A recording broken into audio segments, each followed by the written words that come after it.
Welcome to the bird media. నేను మీ పవన్ కృష్ణమూర్తి.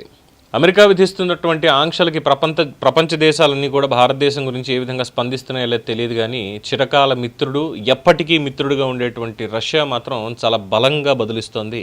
భారత్తో జాగ్రత్త అని కూడా చెప్తోంది. ముఖ్యంగా ట్రంప్ తీసుకుంటున్నటువంటి అడ్డదిడ్డమైనటువంటి నిర్ణయాలకి కలిసి ఎంత మాట్లాడుకున్నా ఏం చేసినప్పటికీ కూడా భారత్ అనే అంశం దగ్గరకు వచ్చేసరికి అధ్యక్షుడు పుతిన్ తన అవ్యాజమైనటువంటి ప్రేమని, ఆప్యాయతని ఎప్పుడు చూపిస్తూనే ఉన్నారు.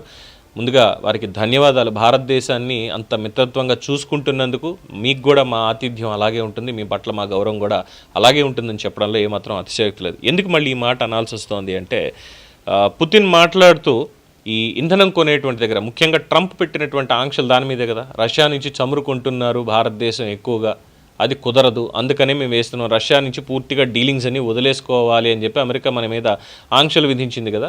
దీనికి రష్యా ఇచ్చినటువంటి సమాధానం ఏంటనేది చూద్దాం. అమెరికా రష్యా నుంచి న్యూక్లియర్ ఇంధనం ఇప్పటికీ కొంటోంది. అమెరికా వారి అవసరాల కోసం రష్యాతో వ్యాపారం చేస్తున్నప్పుడు భారతదేశానికి ఆ హక్కు ఎందుకు ఉండదు? ఈ మాట అనడానికి అమెరికాకు కూడా హక్కు లేదు అని ప్రెసిడెంట్ పుతిన్ చాలా బలంగా స్టేట్మెంట్ ఇచ్చారు.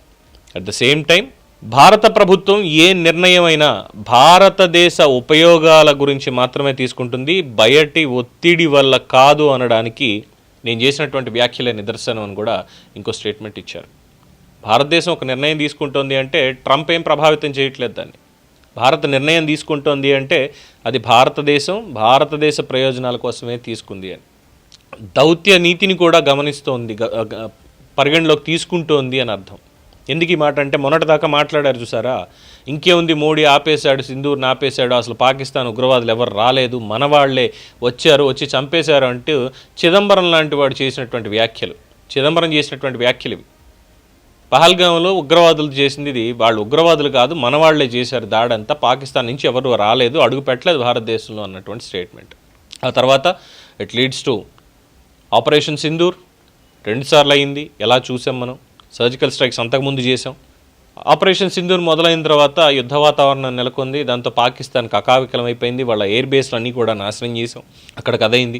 4 రోజులు కూడా పట్టుమని వాళ్ళు యుద్ధంలో నిలవలేకపోయారు. నిలవలేక హాట్లైన్లో కాల్ చేశారు, తీసుకున్నారు అధికారులు. అయ్యా, ఇక జనజీవనం మొత్తం కూడా అయిపోయింది, మాకు అక్కడ బలూచిస్తాన్ దగ్గర నుంచి కూడా వ్యతిరేకత ఎదురైంది, మమ్మల్ని చంపేస్తున్నారు, మేమేం చేయలేకపోతున్నాం, సో దయచేసి ఇక్కడికి యుద్ధాన్ని ఆపండి, ఇంకొక 2 రోజులు అయితే ఏం చేయలేమని. అలాగే సింధు నదీ జలాలకు అడ్డుకట్ట వేయడం, పాకిస్తాన్కి వెళ్లకుండా, దీంతో చాలా ఇబ్బందులు ఎదుర్కొంటున్నారు కదా.